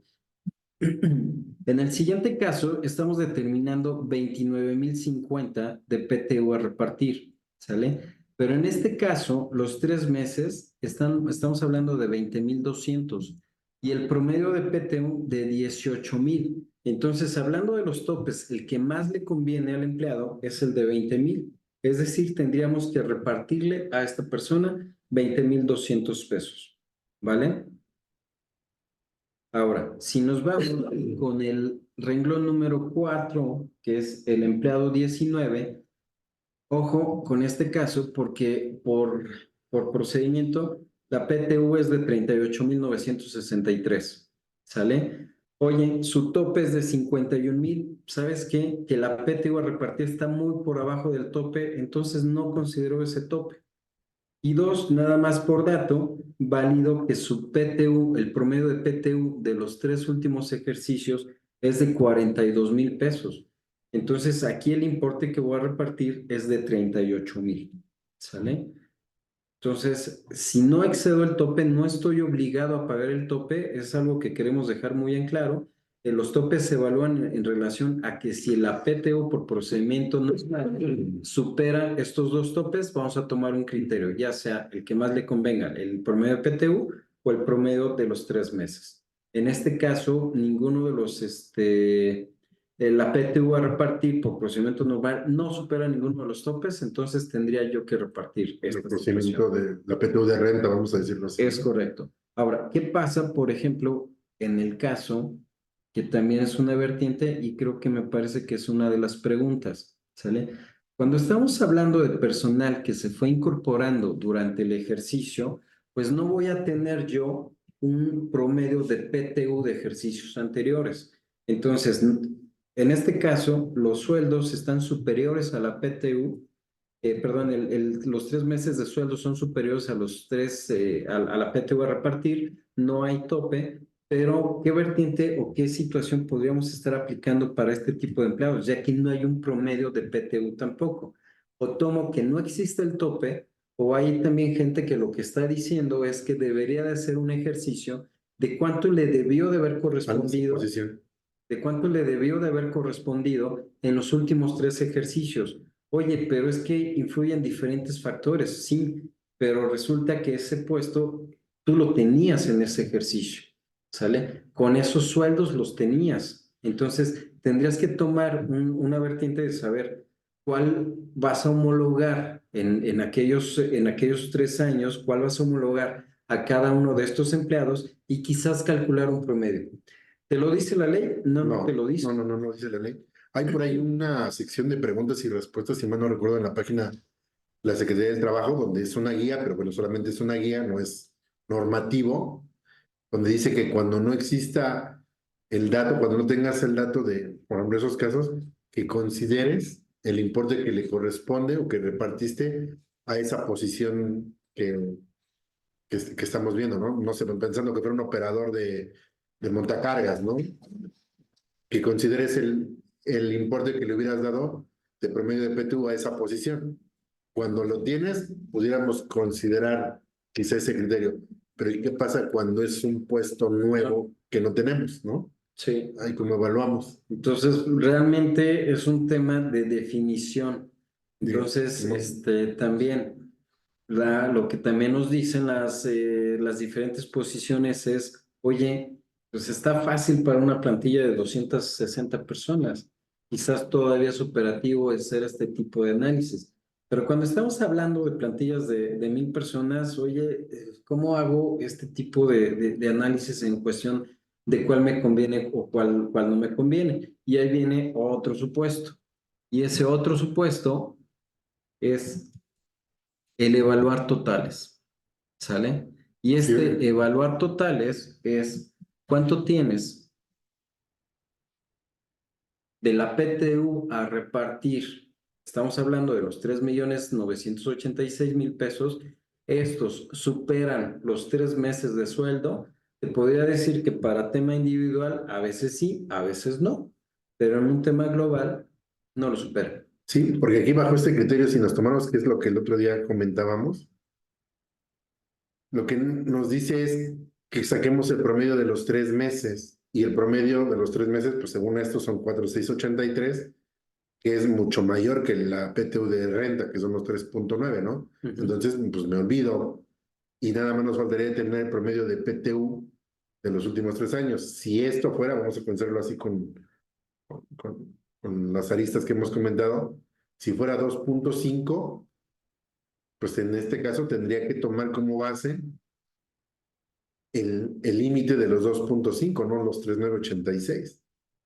Ese sería mi tope. Y entonces, bajo este sentido, el tope que debo, bueno, que regreso a la primera vertiente, ¿no? El que más le convenga al trabajador.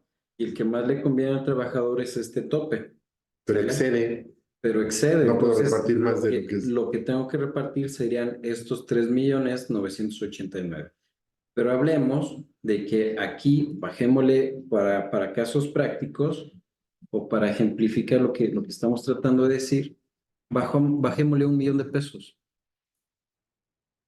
¿Sale? En este caso, sigue siendo el que más le conviene a mi trabajador, sigue siendo el que más le conviene a mi trabajador, pero entonces estaría yo topando la PTU a 3.683.000. Claro. Ahora, sabiendo que hay personas que exceden el tope mensual y personas que no, o el tope de 3 meses, sería detallar bien el procedimiento para saber cuánto es lo que tengo o cómo tendría yo que dispersar estos 3.683.000 entre cada uno de ellos. Sí, porque aquí hay un criterio donde nos dice que lo que debemos de hacer es determinar el monto total a repartir por los 3 meses o el promedio de la PTU, y una vez determinado el monto, comparemos contra la PTU de renta y vamos a entrar a esas reglas. Pero ya teniendo esa base, no es determinado el monto a repartir, que tendríamos que regresarnos a la manera tradicional. Ya teniendo el monto, ahora sí vámonos 50% a días y 50% a salarios, ¿no? Que es lo otro, puesto que dicen que lo que se modificó solamente es el límite, más no la forma de reparto. Pero bueno, después de 2 años hemos consultado con distintos laborales y todos tienen una opinión distinta. Entonces yo creo que en este caso, pues se tendrían que apoyar también nuevamente en la opinión del abogado laboral, porque muchos dicen, tú nada más determina la base y haz estas comparaciones. Y ya que tengas la base, ahora llévala a la manera tradicional, porque esa no se modificó de reparto, de 50% en días y 50% en salarios, ¿no? Como lo Exacto. habíamos visto anteriormente. Exacto. Entonces, aquí si se fijan, son varias vertientes. Hay empresas que se han atrevido a decir que es esta última o es esta la que estoy considerando. Me regreso a los primeros ejercicios. ¿Y por qué a los primeros ejercicios? Porque es donde estamos marcando. Bajo el primer ejercicio, la PTU es de 28,000, el tope es de 18, el promedio de PTU es de 21. Entonces, ¿sabes qué? Vamos a repartir 21. ¿Sale? Al siguiente ejercicio, la PTU es de 29, el tope de 3 meses es de 20 y el promedio de 18. Le conviene más los 3 meses, dale 20. ¿Sale? Y hay empresas que hacen esto. A final de cuentas, ya hice el análisis por cada uno de los empleados, no lo quiero hacer de manera general bajo el esquema o bajo el soporte que dice la que más le convenga al empleado, no a los empleados. Tengo que hacer el análisis uno por uno y entonces voy seleccionando qué le conviene a cada uno de ellos y determino la PTU, perdón, y determino la PTU que voy a repartir, que son de 3,500,000. Esto es muy importante, tener el análisis, tener el proyecto en diferentes fechas. Y voy a marcar por qué diferentes fechas. Uno, esta información es de relevancia importante para temas financieros. Tendría yo que ya tenerlo considerado dentro de mi estado financiero o dentro de mis estados financieros del mes de diciembre. Y mis estados financieros del mes de diciembre los tengo que entregar en los primeros días del mes de enero. Correcto. Entonces tendría yo que ya haber plasmado la cantidad que hayamos definido conforme a los diferentes criterios, es decir, ya sea los 3,900,000, ya sea los 3,600,000 o ya sea los 3,500,000, tendría yo que tenerlo listo en el mes de diciembre para poderlo mencionar en mis estados financieros. Sale. Hablemos de fechas actuales. Muy importante mencionar este importe o el que nosotros creamos que es el conveniente. Muy importante mencionarlo en mi declaración anual. Sí, porque incluso en el monto, en las reglas de la Secretaría, nos dice que estas reglas es independientemente si del acuerdo, como ahorita vemos en este ejemplo que nos estás presentando, Israel, que tú dices, yo determino bajo este criterio 3.5, pero si vemos contra renta eran 3.9, ¿no? 3.986.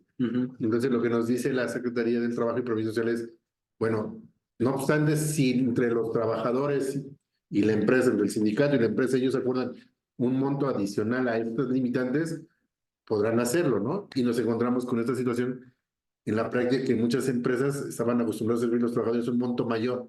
Entonces ya por cuestiones prácticas, operativas, para evitar paros técnicos, paros de labores, discrepancias en el ambiente laboral, pues sí hay empresas, sí me tocó ver que han decidido determinar pagar en este caso los 3.9 y no los 3.5 que estabas tú mencionando de acuerdo a estos criterios que hemos manejado, ¿no? Es correcto. Ahora, Entonces ahí se ve claramente cómo incluso no está tan claramente normado y la misma Secretaría del Trabajo nos permite este margen de negociación, de maniobra con tal de tener toda la plantilla laboral de una manera satisfactoria, ¿no? es correcto. Ahora, también hay empresas que dicen, bueno, quizás el año pasado estoy repartiendo 5 millones de pesos, o repartí 5 millones de pesos, si ahorita me bajo a 3,900, a 3,500, lo acabas de comentar muy bien, voy a tener conflictos laborales, entonces también se llegan a negociaciones. ¿Sabes qué? Sí reparto los 3,500,000 porque es lo que tengo que poner en mi declaración anual. No quiero tener una situación con la autoridad de definir si tenía derecho a pagar 5 o no, ¿sale? Dejo los 3,500,000, pero también llega una negociación con mis empleados de pagar la diferencia por un bono adicional. ¿Sale? Sí, pero aquí ya entraríamos a que ese bono adicional, por ejemplo, pues ya entra un costo de la PTU no es un factor gravable para efectos del seguro social, Exacto. ¿no? Digo, y considerando esa parte, y ya el bono, pues sí es un elemento que integra, tenemos que presentar modificaciones de salario, ¿no? Es correcto. Y viene el costo de seguridad social, el costo laboral, por supuesto. ¿Sale? Entonces, como se dan cuenta, sí es un tema muy delicado, sí es un tema de mucho análisis y creo que es una opinión que siempre voy a estar dando yo. En el tema de nómina, no es una receta de cocina, Sí, no es que definitivamente. podamos aplicar el mismo criterio para todas las empresas. tenemos las bases, pero siempre va a ser un tema de análisis, un tema de hacer números, un tema de verificar con el personal, porque cada situación es muy independiente. Ahora, retomando un poquito la plática pasada en cuanto a la declaración anual, recordarán que cuando estábamos viendo la hoja o el módulo donde se plasmaba esta información, tenía dos opciones, el del cálculo automático o el de que fuera manual la captura de este importe. Cálculo automático, indiscutiblemente vamos a tener estos 3.900.000, que fue la determinación que hicimos conforme a las bases fiscales. Si le doy esto, en automático me va a decir esta situación. Aplicando este tema o estos criterios de topes o de diferentes situaciones que plasmemos, ya podría yo decirle que va a ser una aplicación manual y ya tomaré yo la decisión de mostrar si son 3.600.000 Por los 395, o los 3.5, ¿no? 3.5, ¿sale? Que aquí es donde yo decía, imagínate que le dices, en la declaración ponemos los 3.900.000 y luego cuando le das el proyecto dices que son 3.542.000 porque es el criterio que determinamos en el proyecto y es donde podrían venir esas discrepancias, ¿no? Por eso la importancia de, bajo cualquier criterio que tomemos, pero que lo tengamos soportado para que sea el dato que presentemos en la anual y no haya discrepancia entre lo que lo después presentemos como proyecto a la comisión, ¿no? Sí, correcto. Ahora, lo más importante para determinar, o creo que lo más difícil es determinar ya el importe que vamos a estar repartiendo, ¿sale? Y ahorita ahí tenemos de inicio 3 cantidades. Una vez que ya tengamos nosotros bien identificado el importe, no acaba aquí la cosa, tenemos que seguir con el proceso natural de una nómina. Y el proceso natural de una nómina es que debemos de ejecutar el pago. Y el concepto de PTU tiene una parte exenta y una parte grabada, ¿sale? Que según recuerdo, lo que nos marca el artículo 93 de la Ley del Impuesto sobre la Renta es que la PTU tiene una parte exenta en 15 veces la unidad de medida administrativa, ¿sale? Por el excedente tendríamos que pagar un impuesto. También ya en nuestra plática de temas de ajuste anual o situaciones de nómina, también manejamos las dos posibilidades: acumular este ingreso o esta base gravable a los ingresos del mes y aplicarle la tarifa mensual para determinar el impuesto sobre la renta, o irnos con la opción que me da el reglamento bajo una mecánica especial y hacer la retención. Tengo esos dos elementos. Si ya tengo a quién le voy a repartir, si ya tengo el importe que voy a repartir y si ya tengo el importe del impuesto que voy a retener, entonces ya tengo el neto que voy a repartir. Ojo, porque estamos hablando de que voy a considerar empleados activos o inactivos, ¿sale? Y en el caso de los empleados activos, pues los tengo aquí, puedo hacerlo a través de la dispersión normal que tengan las empresas en el pago de nómina y timbrar su recibo de nómina al momento de efectuar el pago, que es el momento en el cual estamos obligados a ejecutar o a generar este comprobante fiscal. Tratándose de los empleados que están dados de baja, tendríamos, por sugerencia, tendríamos que esperar, emitir el cheque correspondiente, esperar a que venga el empleado que se comunique, venga a recoger su cheque y en ese momento timbrar el recibo correspondiente, ¿sale? Y ahora sí me va a coincidir la fecha de pago con la fecha del timbre fiscal, ¿sale? Muy importante esto, porque la PTU que habíamos comentado en un inicio que podíamos disminuir de los pagos provisionales en primera instancia y en segunda instancia de la declaración anual es la efectivamente pagada, ¿sale? Si yo no he pagado estos 3.500.000, estos 3.900.000 o la cantidad que hayamos determinado, no es posible aplicar este beneficio en la parte fiscal. Solamente va a ser aquella que realmente esté pagada. Oye, ¿qué pasa con aquellos empleados que no vinieron en todo el año, no vinieron a cobrarla? Digamos que de estos 3.500.000 hubo 200.000 pesos que no vinieron a cobrar. ¿Qué hago con esta situación? En primer lugar, solamente vas a disminuir de tu utilidad fiscal para determinar tu resultado fiscal, solamente la pagada, es decir, 3.300.000 pesos. Los 200.000 pesos adicionales no los pagaste, no los timbraste, no puedes ejecutarlo ¿Qué haces con esta diferencia? También la misma regulación nos dice que la cantidad que no hayas pagado en el ejercicio la sumarás a la PTU a repartir en el ejercicio posterior Correcto. y será considerada en el pago correspondiente. Así es, la tendremos que mencionar. Y recordemos que ahí la legislación laboral nos dice que los derechos de los trabajadores prescriben al año. Entonces, un trabajador tiene un año para reclamar su participación, ¿no? Es como bien indica Israel, lo que no hayamos pagado no se reclamó, se tendrá que sumar a la PTU que determinemos. En este caso, pensando que, como menciona, que se quedaron 200,000 pendientes, si en un ejercicio siguiente fueran también una cantidad similar a los 3.9 millones, pues entonces el monto a repartir serían 4.1 millones, ¿no? Tendremos que adicionarlos. Exacto. En este también hay que marcar como inicio del derecho, ¿sale? Cuando nosotros presentemos la declaración anual y cumplamos con los 60 días, ahí inicia el derecho del cobro de la PTU. Entonces también tendríamos que tener ese parámetro para ver cuándo tenemos que hacer este corte de los que ya perdieron el derecho para poder acumular este importe en la PTU a repartir siguiente, ¿sale? Que en la práctica ya un empleado que no cobró durante el ejercicio natural, pues es muy difícil que se presente en los últimos días de marzo o los últimos días de mayo del siguiente año a decir vengo a reclamar la PTU de hace un año, ¿sale? Ya sería muy difícil. Entonces también depende de la situación que viva cada una de las empresas en cuestión de este tipo de eventos que puedan suceder con cada uno de sus empleados. Bien, sí. Vamos a dar tiempo tenemos aquí varias preguntas. Vamos a tomarnos el tiempo de ver algunas. Nos habíamos quedado por ahí.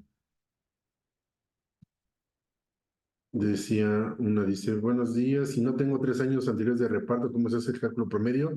Bueno, mencionábamos hace un rato que de acuerdo a la guía de la Secretaría de Trabajo nos dice que tomemos el importe que le correspondería a esa posición de trabajo, ¿no? Es un criterio que podríamos considerar. Otra pregunta nos dice, a ver, nos dice una duda, para los 3 meses, ¿aplica el 20% más para los de confianza del más alto sindicalizado?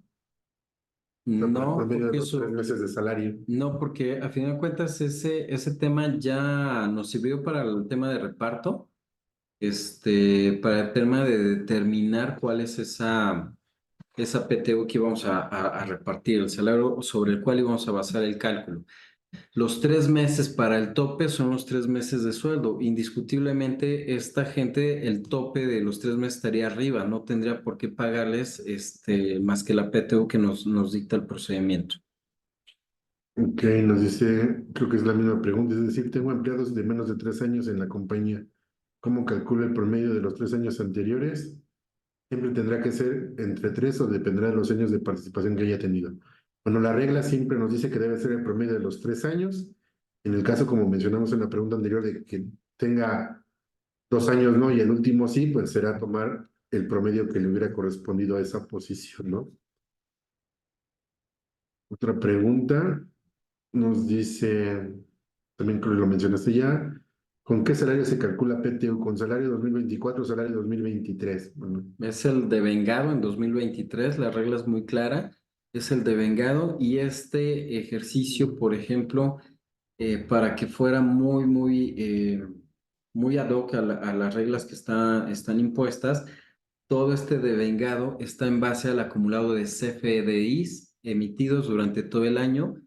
Hay una práctica que se ha perdido, desafortunadamente, cuando estábamos obligados al tema de la declaración informativa múltiple, las empresas estaban acostumbradas a tener una conciliación entre lo que iban registrando de manera mensual con lo que se estaba timbrando y se estaba, perdón, no timbrando, sino los recibos que se estaban emitiendo y se estaban pagando durante cada uno de los meses. Nos quitan la obligación de esta declaración informativa, pero la obligación no la quitan porque el SAT ya cuenta con ella en los timbres, pero se perdió esa práctica o se ha perdido esa práctica de estar conciliando de manera mensual. Entonces llegan a haber muchas discrepancias entre los FDIs emitidos con lo que realmente tenemos registrado en contabilidad y estamos deduciendo para efectos fiscales. Entonces, invito a las empresas a que esta práctica sea una práctica cotidiana para tener bien amarradas estas cifras. Bien, nos dice, ¿cuál sería la fecha máxima para pagarles la PTU a los ex trabajadores? Como La mencionamos, misma. el derecho, De inicio para pagarla es la misma que habíamos platicado, ¿no? El 31 de mayo, de inicio. De ahí empieza el derecho, ahí se genera el derecho del trabajador y de ahí el trabajador tiene un año para ejercer ese derecho. fíjate, ahí conforme a las reglas de la comisión, que nos dice que una vez que presentamos la declaración anual, tenemos 10 días después para presentar el proyecto y ellos hagan sus objeciones, no sé, también se refiere ahí a esta parte. Como tú bien indicas, yo dejé de elaborar en noviembre, octubre del año pasado.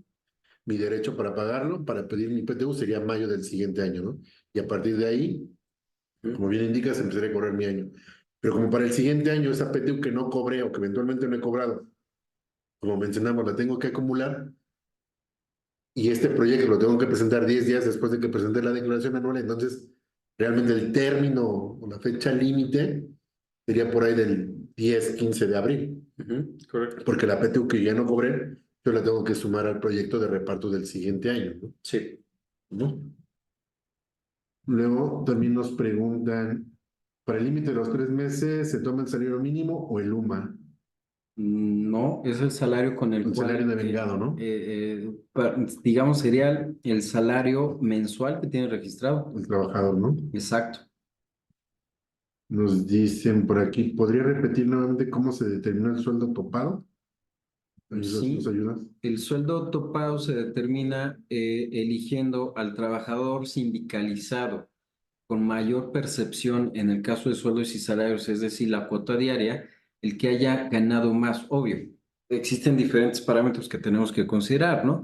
Que haya sido el que sí trabajó los 365 días, el que sea el sindicalizado y el que tenga el sueldo más alto. ¿Sale? Ya que tenemos determinado esto y tenemos bien identificado el importe que devengó durante el ejercicio, a este importe le sumamos un 20% y ese va a ser mi tope, digamos, anual. Y para efectos de reparto, lo que nosotros hacemos es que ese importe anual lo dividimos entre 365 para tener un tope diario, el cual vamos a estar analizando en base a los días trabajados de cada uno de los colaboradores. Bien, porque vamos a ver, nos quedan otras dos preguntas. Miren, me dicen 3 meses, bueno, ya vimos lo de los topados.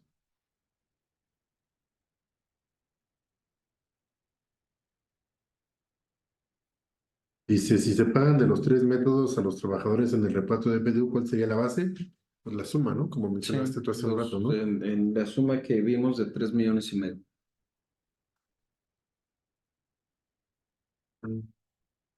Dice otro, dice, pero no es que eso tiene la reforma si vamos a terminar distribuyendo con el mecanismo anterior de los cambios. Bueno, aquí te mencionábamos que es cuestión de negociación, ya sería en la práctica ver a qué acuerdo se llega. Si realmente queremos ser estrictos con el sindicato, con los trabajadores, tendríamos los elementos porque está en la legislación laboral, ¿no? Es correcto. Y el ejemplo que tenemos y que mostramos, al final de cuentas, creo que nos muestra los tres supuestos, ¿no? Uno, gente a la cual le vamos a pagar sobre el procedimiento normal porque no está excediendo ninguno de los de los dos topes.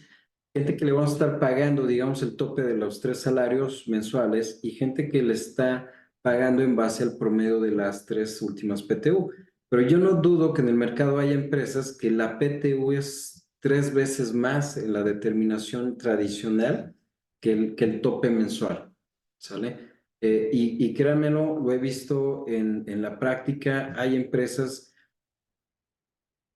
que tienen, por la actividad que desempeñan, tienen una cantidad de ingresos muy, muy fuertes y sin embargo funcionan con poco personal operativo. Entonces, sí impacta mucho el reparto que vayan a tener o el tope que tengamos de estos 3 meses. Sí, no aplica, quizás no se ve, no es muy visual o palpable en empresas que tengan un margen de colaboradores que sean de nivel operativo, que tengan sueldos medios o tengan sueldos bajos, quizás no impacta tanto, pero hay empresas que por el giro que manejan y el personal que tienen sí impacta de manera significativa.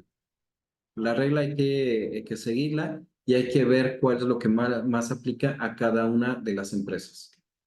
Entonces nos van a preguntar qué salario somos por el cálculo de salario 2023, salario 2024. Bueno, ya quedamos que estamos repartiendo la PTU 2023 y tendrían que ser los salarios devengados en 2023, ¿no? Sí.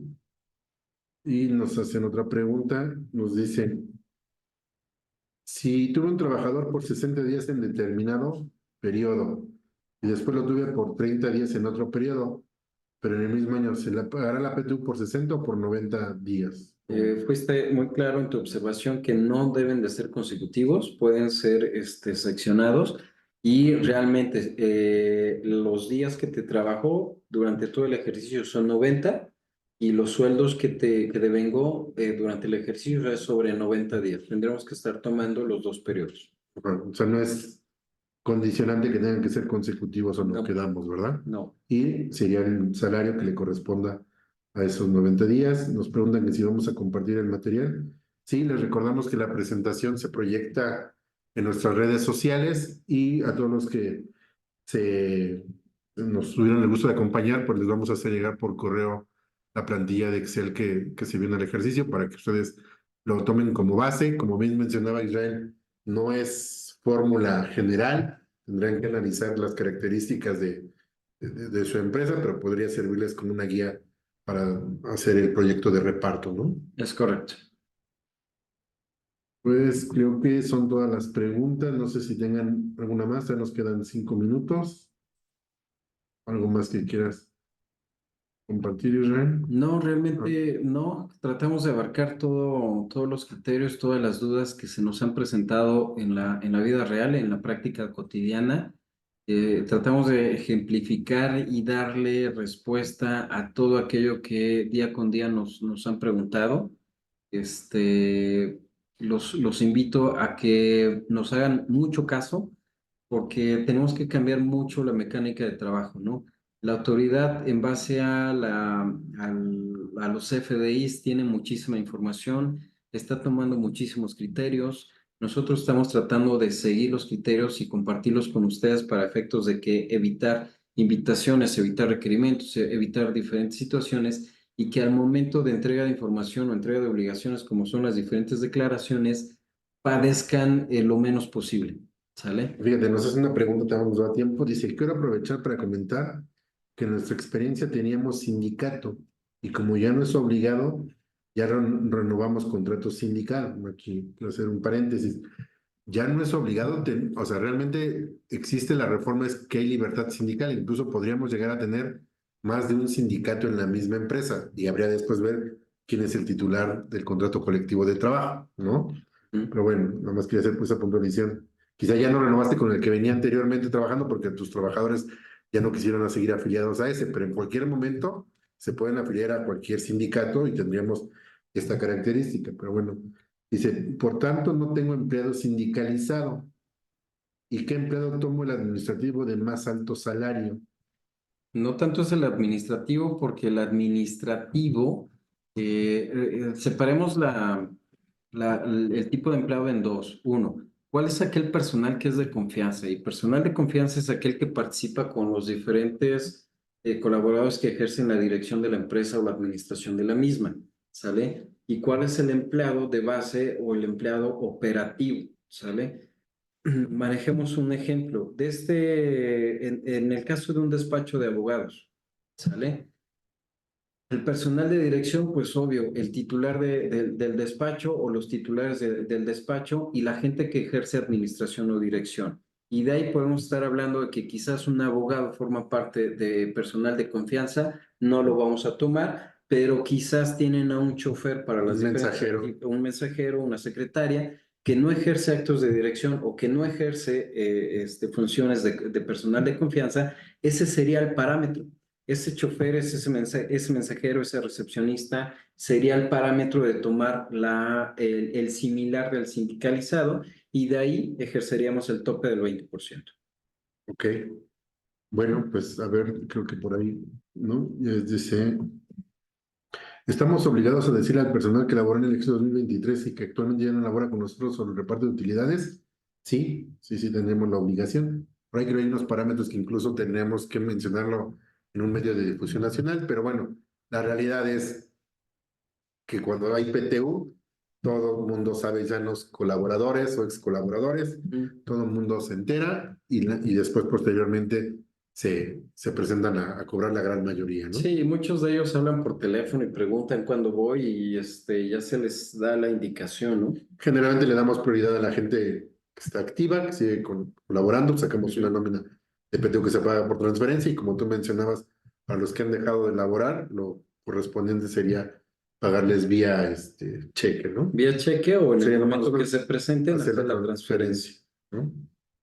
Ok, bueno, pues queremos compartirles que tenemos dos pláticas más programadas. Bueno, de entrada una para la siguiente vamos a ver un tema de devolución de IVA. Sé que hay mucha inquietud también en el tema de la plataforma de IVA, que también vamos a ver cuál damos primero, pero los vamos a invitar a esas próximas presentaciones. Por el momento quisiera agradecer, Israel, tu participación. Muchas gracias por acompañarnos, al público que estuvo con nosotros.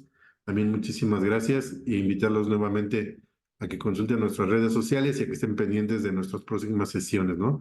Que seguramente va a ser devolución de IVA y plataforma de IVA, ¿no? Muchas gracias. Muchas gracias a todos, gracias por permitirnos colaborar con ustedes y apoyarlos en divulgar esta información. Y cualquier duda, pues estamos a sus órdenes en los teléfonos de la oficina. Muchas gracias. Tengan muy buena tarde. Hasta luego.